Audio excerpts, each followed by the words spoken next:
Salvete discipuli, hodie spectatis lecturam quartam capitis vigintiquatur. Ablative Absolute, Passive Periphrastic, and Dative of Agent. Hodie discemus primum vocabula capitis vigintiquatur. Dende grammaticam capitis. Ablative Absolute, with participles and without participles, and the passive periphrastic, including with the dative of agent. Primum discemus verba vocabulorum capitis vigintiquatur. In hoc capite sunt octo verba: accipio, excipio, recipio, pello, expello, narro, quaero, redeo. Primum verbum: accipio, accipere, accepi, acceptum. Tigribus cincinatorum victis, dux arietum urbis angelorum, tropaeum vincentes Longobardorum accepit. Quid significat accipio?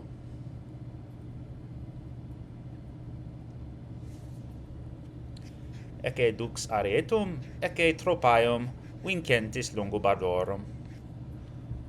Quid significat verbum?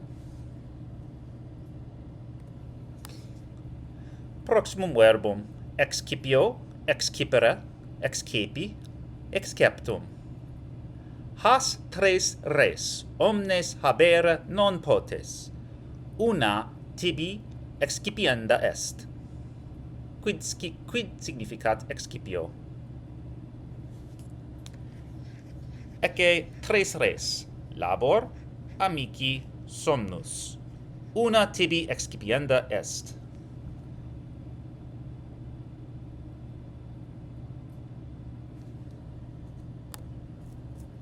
Proximum verbum: recipio, recipere, recepi, receptum. Nulla supa tibi, clamat coquus tyrannicus, Georgio suppam receptorus. Proxime. Quid significat recepio?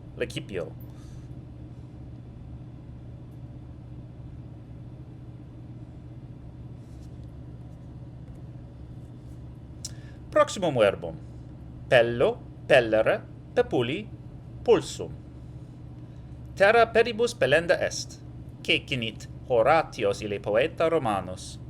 Tantum saltandum est, canit domina gaga. Quid significat pello?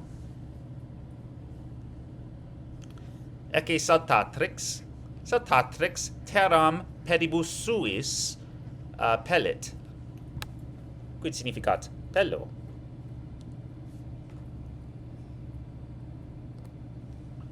Proximum verbum: expello, expellere, expuli, expulsum.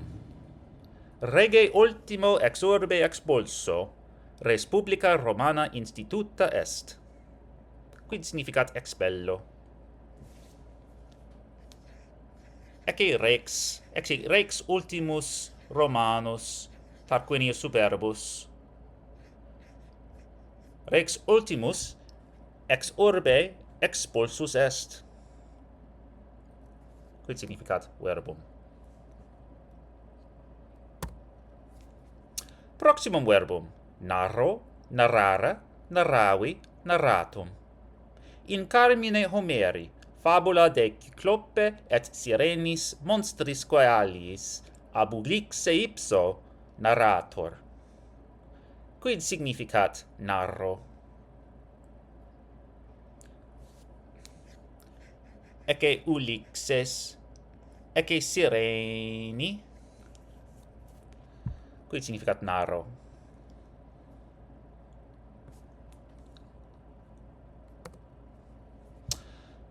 Proximum verbum: quaero, quaerere, quaesivi, quaesitum. Esse aut non esse, id quaerendum est. Quid significat verbum?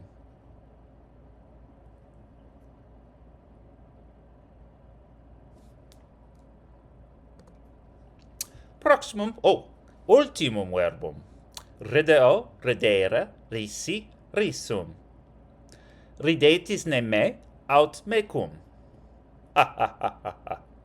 Quid significat rideo?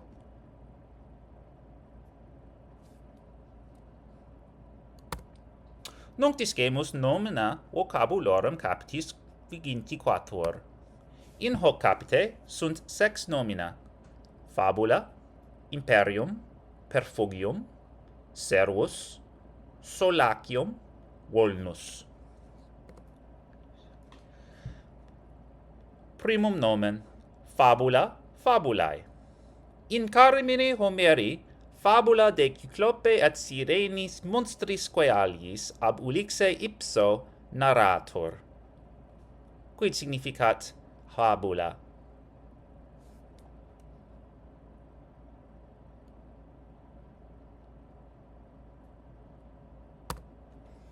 Proximum nomen: imperium, imperii. Imperio accepto, duci Romano permissum est, et milites iubere et bellum gerere. Quid significat imperium?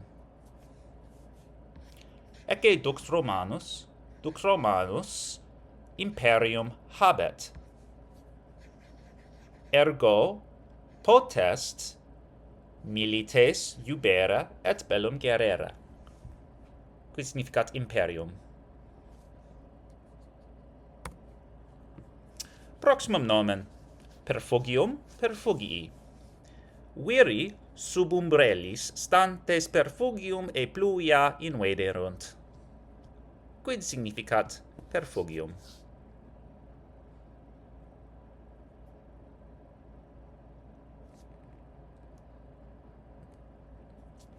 Proximum nomen: servus, servi. Servorum laboribus gravibus gloria Romana valebat.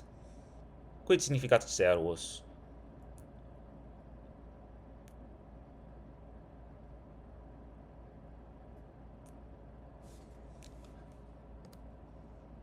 Proximum nomen: solacium, solacii. Feles mihi tristitiam sententii, solacium semper dant. Quid significat solacium?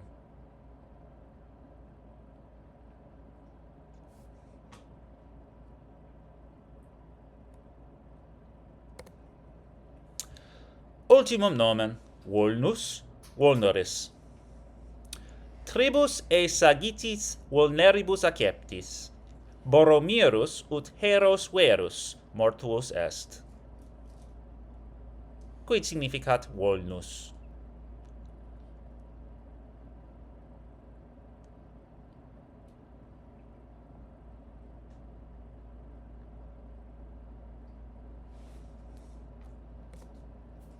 Nunc discemus alias partes loquendi vocabulorum capitis viginti quatuor.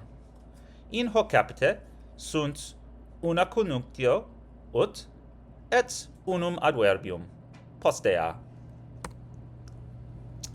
Conjunctio ut. Tribus e sagitis vulneribus acceptis. Borromerus ut heros verus mortuus est. Quid significat ut?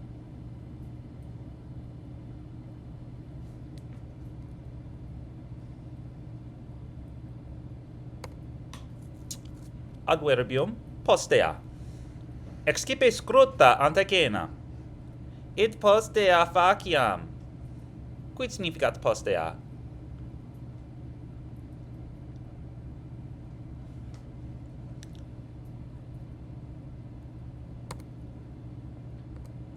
Okay, so the grammar for this chapter is some fun things, and I'll try my best to make them as fun as possible.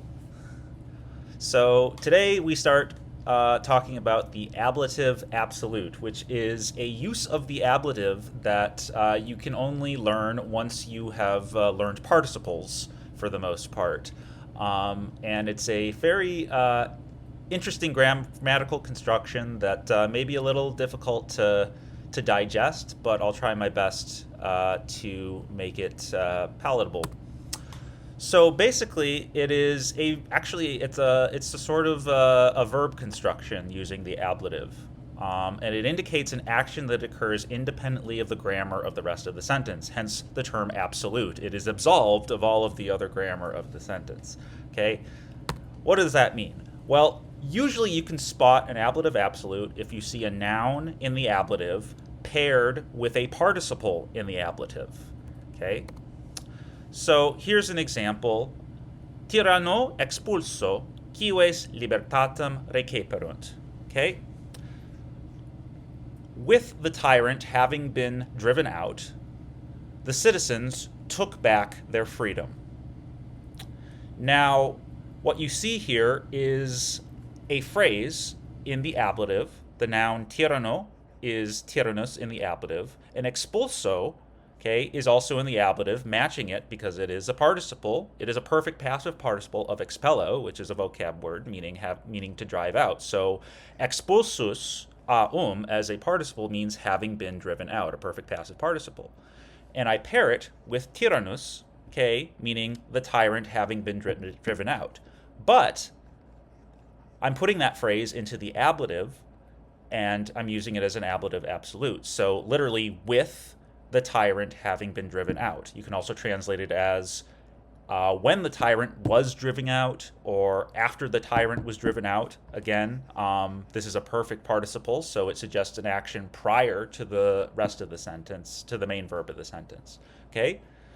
And then after this phrase, the rest of the sentence doesn't really, kind of carries on, as if nothing happened. Okay? Cives libertatem receperunt. So the citizens, our subject, okay, took back their freedom. Okay, so that's by itself, and then so you can see that the ablative absolute just kind of stands on its own. It gives you additional information about an action that either happened or is happening at the same time or will happen later, depending on the tense of the participle in it, right? So again, often kind of the way to start translating an ablative absolute is with the verb participling, okay? But in better English, you get the sense of after the tyrant was driven out. After driving out the tyrant is another option. You could actually make it active and, as well, just for better English. So after driving out the tyrant, the citizens took back their freedom. Okay, that's a great translation. But if you want to just start with the more clunky translationese of the first option, that's fine, as long as you understand what it's saying. Okay? We'll see plenty of examples of this as we go through readings and exercises. The ablative absolute doesn't always involve a participle. Sometimes it also involves two nouns in apposition. Okay? In other words, in apposition, so two nouns referring to the same thing, and it's usually translated as with the noun being a noun, or with a noun as a noun, something like that. So numa rege, nulla bella a Romanis gesta sunt. Okay, so literally, with Numa as king, no wars were waged by the Romans. So again, we have the main part of the sentence with a subject and verb. No wars were waged by the Romans. And then our ablative absolute just kind of stands independently of that to give us an additional action that is relevant to it. Okay, so again, with Numa as, or with Numa being king, okay, which can be translated into better English as when Numa was king or while Numa was king, right? So essentially, this is a way of avoiding... Actually, classical Latin doesn't have a present participle of the verb to be. And so this is sort of the closest you get. You just have two nouns in apposition in the ablative absolute to mean that, okay? Medieval Latin, I think, has a verb to be present participle, like ens or something. It's really weird. It's not my thing. Anyway. Okay. Another fun thing that we're learning in this chapter, which involves participles, is the passive periphrastic, which is another very scary sounding phrase. Passive periphrastic. Well, it has the word passive in it, so you know that it's a passive construction, involves a passive participle. Okay, and periphrastic means something like kind of talking around something. Don't worry about it. You can spot a passive periphrastic pretty easily because it consists of two things. One, a future passive participle, okay? And then it is paired with the verb to be, okay? a conjugated verb to be usually. Okay, and it's used to express obligation, right? So it's another way besides the imperative to express that something must be done. Okay, so the classic of all classic passive periphrastic phrases is something you've probably encountered before: Carthago delenda est. Okay, Carthage must be destroyed is the common translation of that. Okay, and that's a good translation of it. A more literal translation is something like Carthage is to be destroyed. Okay, so remember that the future passive participle, okay, describes an action that the noun it modifies will receive in the future. So delenda by itself, delendus means being about to be destroyed, or just to be destroyed. Okay? And notice when you say to be destroyed, it almost has that sense of inevitability or even of obligation. And so when you pair the idea of is to be destroyed, okay, with the verb to be, okay, then you gotta get the sense of this has to happen. Carthage is to be destroyed. Okay? And so a good translation is Carthage must be destroyed. So whenever you see a future passive participle with the verb to be, okay, think must be verbed, okay? Or if it's in the, if we say Carthago delenda erat, if you want to put that helping verb into the imperfect, you could say Carthage had to be destroyed. Or delenda erit, Carthage will have to be destroyed, okay? Make it future, okay? But let's not complicate things too much. All right.